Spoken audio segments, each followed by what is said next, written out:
Welcome to week 4 of the Pantry Challenge, where I show you how I feed my family strictly from our food storage, no grocery store trips allowed. This week on the schedule, I have a taco casserole that doubles as a freezer meal, lasagna, cream cheese chicken chili in the crock pot with some freshly milled cornbread, and my favorite, sourdough pizza crust with freshly milled flour. They're all delicious. You want to check all of them out, so keep watching and I'll show you how I make them.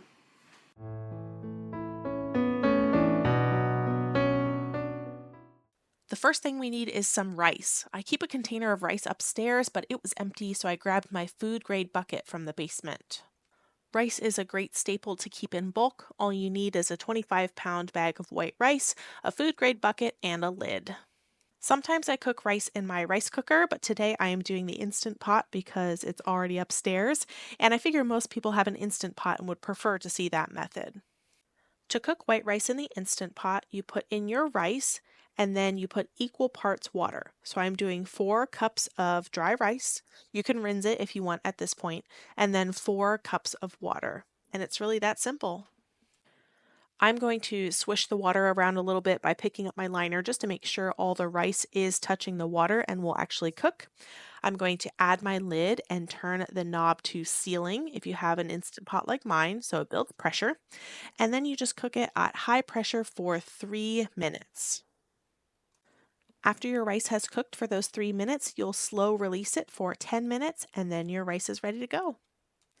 I grabbed this giant bowl from my basement to start assembling the rest of the ingredients. The recipe calls for 1 can of corn, but I don't have canned corn, I just have bagged corn, so I threw the whole thing in. Next is beans. I have these home canned beans, 1 pint of black beans and 1 pint of kidney beans. The recipe calls for black beans, but I'm just making a big bulk batch of everything, so I grabbed 2 jars. I'm going to strain those in the sink before I dump them in my big bowl. If you are new to pressure canning and need something easy, I highly recommend canning some beans. The next ingredient is some home canned salsa. The original recipe calls for a can of Rotel and a can of salsa, but I just did a big jar of salsa. I found a container of leftover shredded beef. I probably made a pot roast at some point. We didn't eat it all, so I threw it in this container. It's perfect for this casserole. Every good meal has a whole bunch of cheese dumped into it. And then the recipe calls for sour cream, but I don't have any sour cream because we're in the middle of the pantry challenge. So I decided to grab a block of cream cheese to be my creamy substance in the casserole this time. Spoiler alert, the cream cheese was delicious. My rice is done cooking in the Instant Pot, so I flip the valve to open and open the lid away from me, and now I have perfectly fluffy white rice to add to my casserole mixture. The original recipe has measurements for all of these ingredients, but I mostly disregard them and just eyeball it because you really can't go wrong with this recipe. Whatever you have, add it in. If you have some leftover chicken, you have leftover beef, you don't want to add meat at all, I've added venison. This is great for your canned meats on the shelf in the basement. If you don't like beans, don't add them. If you really like beans, add whatever kind of beans you want. Really, you can make this casserole however you like it, and can't go wrong. This is the consistency that I'm looking for as I mix the ingredients together, so I just keep adding a little bit of this and a little bit of that until I get what I think will be a good consistency for the oven. I got out my tortillas to thaw. They've been in the fridge for a little while out of the freezer, and now they're going to sit on the countertop to come fully to room temperature before I try to peel them apart. Because if they are still frozen at all when you try to peel them apart, I promise they will just rip. For tonight's dinner, I'm just putting this taco casserole mix into a cast iron skillet. You bake it in the oven just to warm it up and make all the flavors meld, and so you have a hot dinner, but it really doesn't matter how much you put in and what vessel you put it in. Sometimes I put it in an 8x8. Tonight I had a skillet handy, so that's what I decided to use. Once it was to my liking, I set it off to the side and got my 2 8x8 dishes to fill for the freezer. I like to keep these aluminum pans on hand for occasions like this. If I can ever double a dinner or make a big batch of something, it's so convenient to have one of these ready to go in the freezer for myself or to give away to a friend. Do I love storing my food and cooking my food in aluminum? No, I don't. But I don't do it very regularly, and this is a big help to me or someone that I care about, and so in these instances, I just don't worry about it. So because I made a huge bulk batch, I'm able to get 2 extra 8x8s out of this casserole mixture, whatever you want to call it. The recipe that I will write in the description does make a 9x13, but again, as you saw, I just dump and measure with my heart and it works out just fine. I'm packing the casserole into these 8x8s and leveling it out so the lid fits on correctly when I get to that step. And I see in my bowl, I still have a little bit of mixture that's not going to fit in those 8x8s. So I'm just going to grab my skillet for our dinner and put it on top because, again, it doesn't matter how much you put in there. And I'm actually glad I did that because we had like, I don't know, a cup maybe left over after we ate our dinner. The kids gobbled it up. 2 nights after this, my son requested the same exact meal because he enjoyed it so much. And now this skillet is ready to go into the oven. While that is baking, I'm going to write the cooking instructions on the lids for these casseroles. One, so I remember what to do when I pull it out of the freezer, and two, if I give it to someone, they know what to do with it. Here are the instructions that I write in case you'd like them. These casseroles are ready to package and take down to the freezer, and I will be very grateful 2 evenings from now when I need a quick, easy dinner, and these are there waiting for me. I'm so grateful for the invention of freezers and how I can use it to my advantage. This is what the casserole looks like when it comes out of the oven. It's just baked. It's not terribly exciting, but I like to put it in tortilla shells. You can also scoop it with tortilla chips.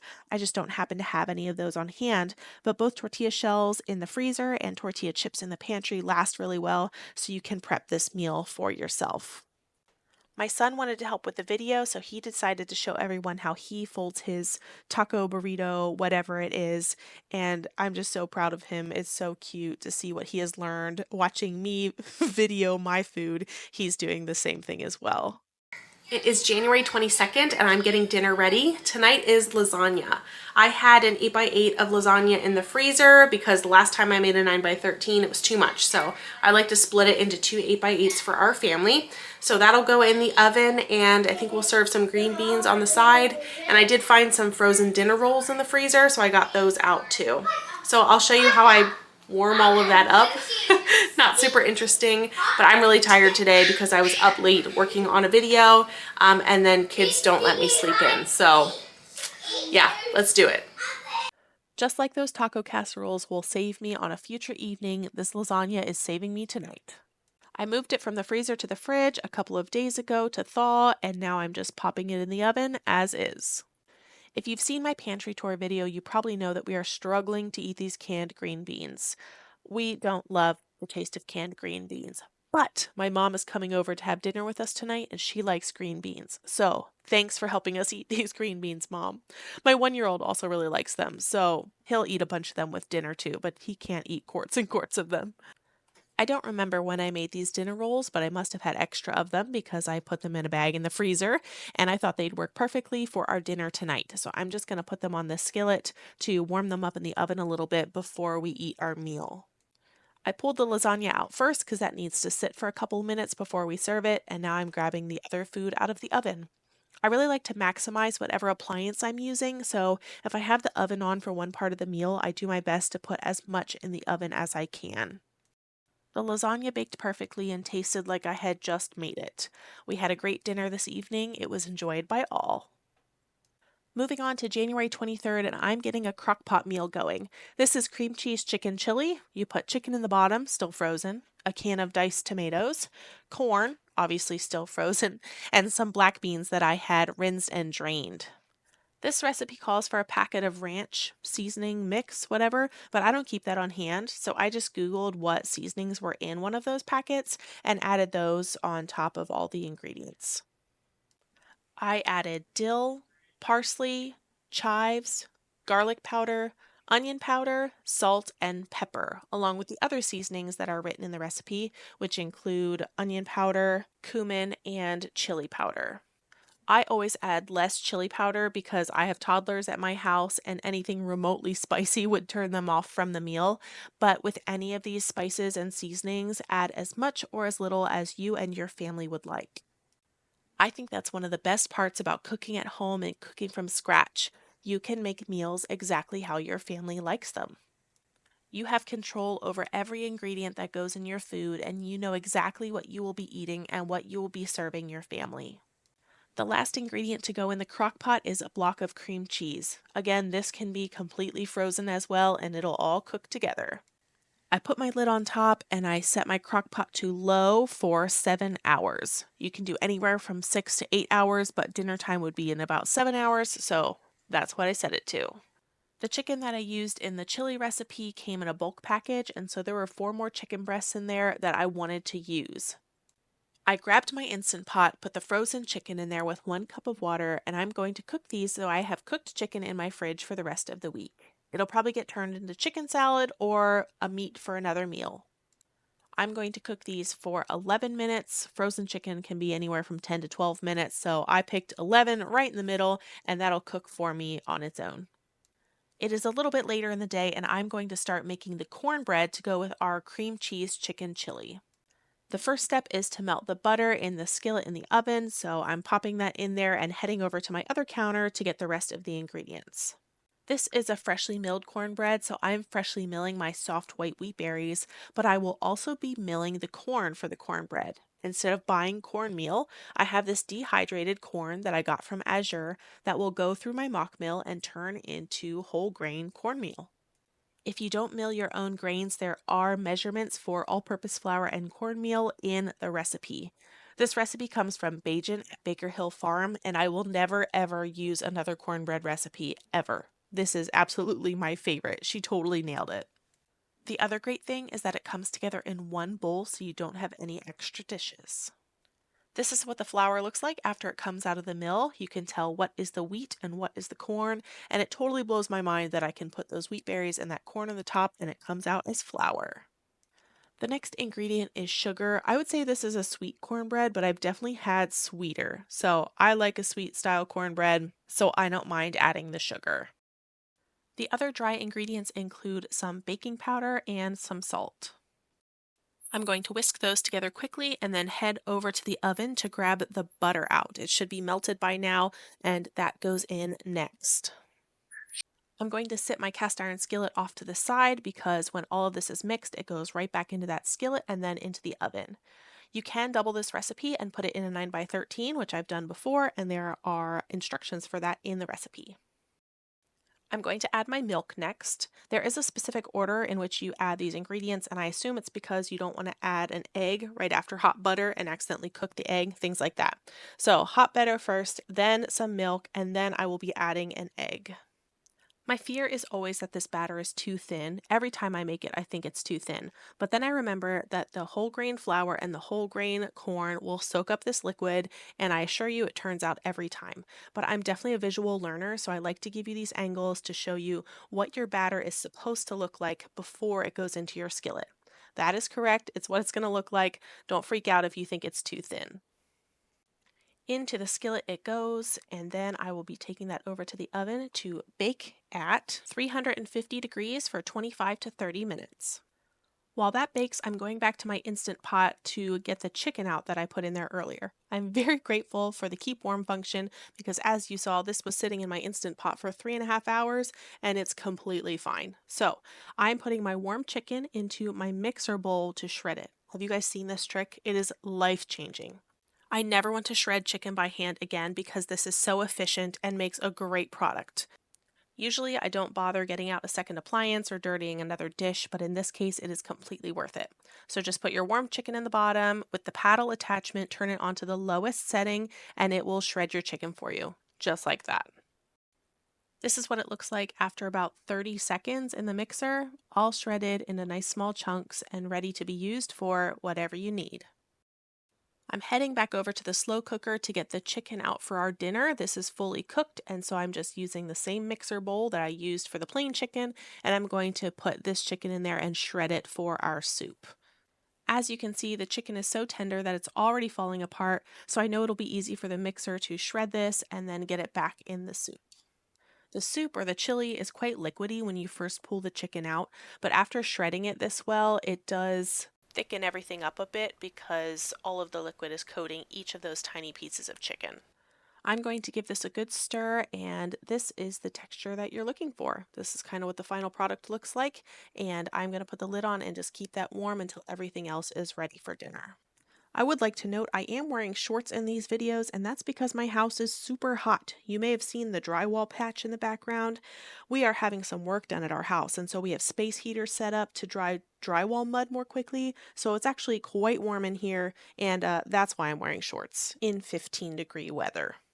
But this is our final product of cornbread and cream cheese chicken chili, and we all enjoyed this very much. It is the evening of the same day, and I have one more food preparation task to take care of before I go to bed. Tomorrow night's dinner will be sourdough pizza, and so I have to get the crust made tonight. I'm using a pizza crust recipe from Amy Duska at Little Spoon Farm. I have adapted it slightly, but I will link her original recipe down below and note all the changes that I have made. When I make pizza crust with yeast, I can easily do 100% freshly milled flour, but with sourdough, it just doesn't work as well. So for us, it's worth the trade-off of texture versus nutrition to do half freshly milled flour and half all-purpose flour. This is by far our favorite pizza crust recipe, which is why it was so important to me to make sure I got it in a video to share with you all. One of the things I really like about Amy Duska's recipes is that she uses weight, so I can measure out everything in grams, and that makes it easy to convert some recipes from all-purpose flour to freshly milled flour, because you can just weigh the wheat berries before you put them in the mill and know exactly how much you need to make one of her recipes. I am doubling her pizza crust recipe. I find that doubling the recipe gives me 3 large pizzas. And while we don't yet eat 3 large pizzas in one sitting, we do really like to have leftovers, and the pizza that has been baked can be put in the freezer and heated up later for an easy lunch. This recipe has simple, wholesome ingredients. So far, you've seen me add whole wheat or freshly milled flour, all-purpose flour, sea salt, and olive oil. The next thing I'll be adding is just some water. I did pre-measure this in a jar because if you're just pouring it into the big bowl, it is really easy to go over the weight by accident. So I measured that individually. I'm going to give this a quick stir, and then I will get the last ingredient, which is my sourdough starter. I fed this mid-afternoon when I remembered about it, and it is bubbly and ready for tonight's pizza crust. Sometimes I watch a show while I work in the kitchen, especially when it's late at night, but recently I've been enjoying listening to some music. My current favorites are Dvorak's Symphony No. 9 and Scheherazade by Rimsky-Korsakov. I started playing an instrument in 4th grade and played it all the way through college, including the professional level wind ensemble and orchestra. And now I'm curious. Tell me in the comments, what instrument do you think that I play? Come back for next week's video and I'll tell you what the instrument is and you can see if you guessed correctly. I'll give you one hint. There are no more than 4 of these in any orchestra. Back to the pizza dough, I have all of the ingredients in my bowl and I am just mixing them together. This is not kneading, although I use a similar process, but I'm just trying to incorporate all of the ingredients into this big, shaggy hunk of dough. It's not going to look pretty and it's going to be kind of messy, but you just have to get through this process and I promise the end result is wonderful. I'm going to mix this until I'm content with how the dough looks. It's going to be, again, sticky and shaggy and messy, but that is okay. I'm going to wipe off my hand and get the lid on this. Don't snap the lid on the whole way, just sit it on lightly to let it ferment overnight. Good morning, it is the next day, and I am enjoying this beautiful view in my backyard of the lovely white snow. It's just so peaceful and pretty, and I'm grateful for this view out my back window. Here is my pizza dough from last night. You can see it has risen, it's puffier, there are some bubbles in the side. It still looks kind of ugly and shaggy, but that's okay, we're going to remedy that now. I wet my hands so the dough doesn't stick to them so much, and I'm going to perform a couple sets of stretch and folds. I grab the side of the dough, stretch it up as high as I can, and then fold it over the middle of the dough, and just keep turning and doing that. This is a gentle way to encourage the gluten development instead of kneading, but still makes a really nice bread product. If the dough starts to stick to your fingers, just go back over to the sink and get some more cold water on them, and that should prevent any more sticking. I stretch and fold until the dough is so tight that it doesn't want to stretch over the top of the ball. You could see I'm starting to get to that point. It's not as stretchy, it's not as pliable, and so that's when I know it's about time to be done. This is what my ball of dough looks like when I'm finished with my stretch and folds. I just kind of form it into a ball shape as best as I can, and you can see it's a lot smoother than when we started. I'm going to sit it in this bowl, put the lid on tightly this time, and put it in the fridge. I'm planning to use it for dinner tonight, but I've definitely done it where I stick it in the fridge and use it sometime over the weekend. It's dinner time now, so I grabbed my cast iron pizza pan and put that in the oven to start preheating. I pulled my pizza dough out of the fridge maybe 45 minutes ago to start coming to room temperature. It makes it a little bit easier to work with. I'm going to make all my pizzas on this countertop, and I put one pizza on each piece of parchment paper. If you're not sure what size to make your parchment paper, you can do this before you stick your pizza pan in the oven, but I've done this enough times that I generally know what it's supposed to look like. I'm going to dump out this dough on the counter and split it into 3 parts. I double Amy Duska's recipe so I can make 3 decent-sized pizzas, and that is what has worked for me. Her original recipe calls to make the pizzas in cast iron skillets, so the sizing isn't quite the same, so this is what I have found works for us. You're welcome to make this recipe in a cast iron skillet or just a regular baking sheet if that's all you have. I spread the dough out into a rectangle so it's easier to eyeball what a third of the dough looks like. If you'd like to be precise and measure this, you're more than welcome to, but that has never been a priority for me. I'm going to spread out each of these dough balls on the parchment paper. It's going to stick a little bit, but work with it with your fingers, spread it out as best you can, and then as the gluten relaxes, it will sit flat on your countertop. I've tried doing this with a rolling pin, but I think that just smashes out too many of the bubbles. Using your hands works better. You don't have such a dense end product. I keep blocks of cheese in my freezer and I always have mozzarella, so I am always ready to make a pizza. These have been thawing for a while, so I'm going to run them through the food processor with the shredder attachment so we have freshly shredded mozzarella cheese. I used 2 8-ounce blocks for these 3 pizzas.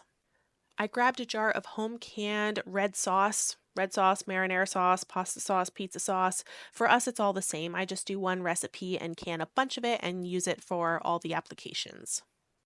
Obviously, I don't know how much I put on there, like whether it's a half a cup or 1 cup, but just put as much on there as you and your family like. I will tell you, only do one pizza at a time. So I'm only going to bake them one at a time. So I only dress them one at a time because I don't want the crust to get soggy or anything from leaving the sauce on there before it gets baked. I keep this big bag of pepperoni in my freezer, so I'm also ready to make pizzas. My husband's favorite is sausage, but I didn't have the forethought to cook some sausage ahead of time. So we're doing half pepperoni and half cheese because my kids prefer cheese and my husband and I like the pepperoni.